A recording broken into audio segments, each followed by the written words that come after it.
কথায় আছে না, রেকর্ড তৈরি হয় রেকর্ড ভাঙার জন্য, আর সেই রেকর্ড যদি নিজেই ভাঙে তাহলে তো ক্যাবাত। কথা হচ্ছে বাংলার দেবকে নিয়ে।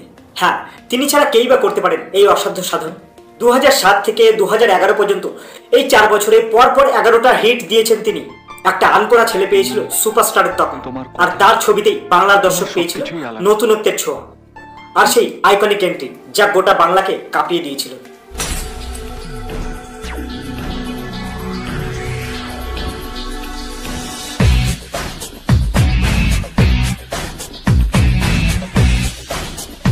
তো 2011-এর পর আবার বাংলার মানুষকে হলমুখী করেছে এই দেবী। ইদানিংকালে তার পরপর 9খানা ছবি সাফল্য পেয়েছে। সাজবাতি, গোলন্দাজ, টনিক, কিসমিস, কাছের মানুষ, প্রজাপতি, ব্যোমকেশ, বাঘাযতীন ও প্রধান। নেক্সট তার পাইপলাইনে রয়েছে খাদান, টেক্কা আর অভিজিৎ সেনের ছবি। এই 3টে মুভিও যদি সাকসেস হয় তাহলে পরপর 12খানা ছবি দেবের সুপারহিট হবে। দেবী বোধহয় প্রথম হিরো যে তার ক্যারিয়ারে দুবার এই অ্যাচিভমেন্ট অর্জন করতে পেরেছে। এমনি তো আর তাকে সুপারস্টার বলা হয় না। এবার আসি খাদানের পোস্টারে। এই পোস্টারে সবার আগে যেটা অ্যাপিল করে সেটা হলো ওই ডায়লগটা, ফ্যামিলি নিয়ে ব্যস্ত আছি বলে কি ভাবেছিস, অ্যাকশনটা ভুলে গেছি, ওটা আমারই কাজ।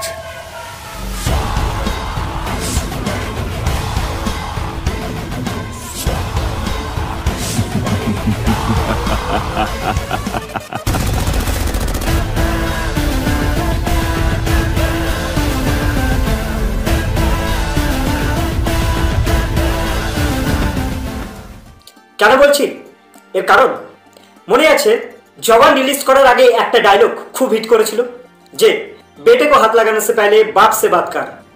এই যে ডায়লগগুলো কারেন্ট সিচুয়েশনের সাথে খুবই ম্যাচ করে। আমরা সবাই জানি জওয়ান রিলিজের আগে শাহরুখ খানের ছেলে আরিয়ান খানকে নিয়ে একটা বড়সড় মাদক কন্ট্রোভার্সি, আর তারপরে যখন ডায়লগটি আসলো আর অডিয়েন্সও খুবভাবে কানেক্ট করেছিল ওই সিচুয়েশনটার সাথে। কিন্তু ডায়লগটা কিন্তু অ্যাকচুয়ালি ওই মুভিরই পার্ট ছিল। আর ঠিক এখানে দেবের ক্ষেত্রেও তাই। দেব এতদিন ফ্যামিলি ড্রামা নিয়ে ব্যস্ত ছিল, এবার সে ফিরছে অ্যাকশনে। তাই এটার সাথে মানুষ এতটাই কানেক্ট করতে পারছে। হতে পারে সিনেমাটাই এমন যেখানে খাদানের ক্যারেক্টারের একটা পাস্ট হিস্টোরি রয়েছে। তিনি আগে অন্ধকার জগতের সাথে যুক্ত ছিল, তারপর ফ্যামিলি নিয়ে ব্যস্ত হয়ে যায়, তারপর তার ফ্যামিলির উপরে আবার কোনো নেগেটিভ প্রভাব পড়েছিল বলে তিনি আবার অ্যাকশনে ফিরছে।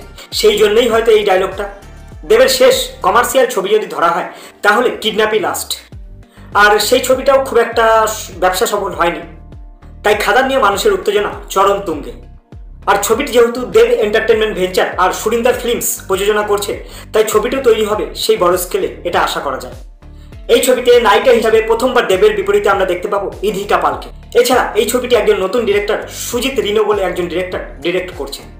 না, এটাই তার প্রথম সিনেমা না। অনেকেই হয়তো জানেন না, তিনি এর আগেও একটা সিনেমা করেছিলেন, যে সিনেমাটার নাম ছিল সিটি অফ জ্যাকেলস। যাই হোক, সব থেকে বড় পাওনা, দেব ফিরছেন স্বমহিমায় অ্যাকশন, কারণ এই কাজটাই তো তার, তাই না?